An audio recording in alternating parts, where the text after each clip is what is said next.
Welcome to On the Beat, everyone. I'm Troy Thompson. I'm here with pharmacist Robert White from Robert's Apothecary. And today we're talking all about the flu shots. It's the month that we should all be doing it.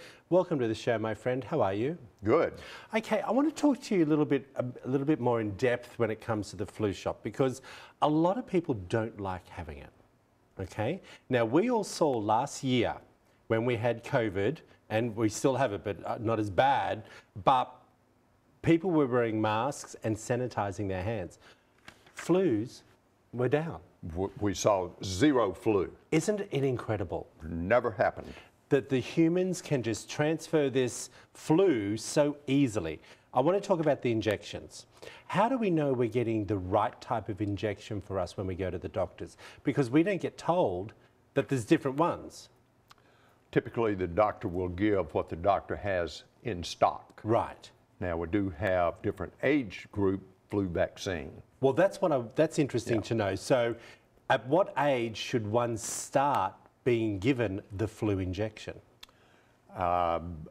Most children, the pediatricians are going to recommend get the flu shot by the time they are a year old. And really? And then every year thereafter. Because it's funny you say that, because I always thought it was an old person's injection. Do you know what I mean by that? Yeah. Like, you used to always think that it was someone over 70 that needed the flu injection, but now it's coming that younger and younger. Why is it working so well?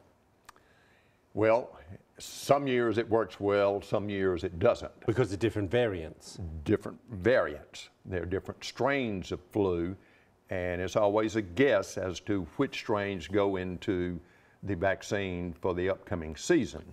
It's typically based on what we see in the Far East, like China and Japan and Vietnam and Australia, because they're about 6 months ahead of us. And we see what... I knew I was 6 months older than everyone else. Yes, you are ahead. We see what strains of flu are going around then, and we'll put that in the vaccine to give That's in interesting. I'll be on, all jokes aside, I never knew that. Yeah. I literally thought a lot of the countries followed America when it came to the injections and vaccines and things like that.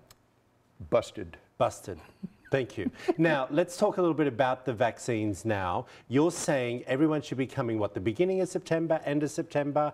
What's the typical injection time period? A lot of people start coming early September. Sometimes the vaccines don't arrive until mid or late September, but from September, October, November, that's a good time to get flu shot.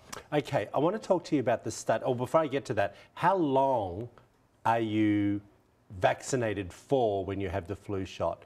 Do you need a booster? Should you have another one in February? We used to say one shot would do it for the season. Last year, they started saying it'd be good to get a booster, a second one, in January, February, particularly if you got yours early, like September. Right. And our doctors would be giving us that advice, or coming into the pharmacists like you? Doctors, pharmacists as well. Do you keep a record of what flu vaccination you're giving me? As an example, if I was to come in and have that done, and then I came back to you 3 months later and said, hey, Robert, I think I need a booster. We know exactly what we gave you. Is it free for most people?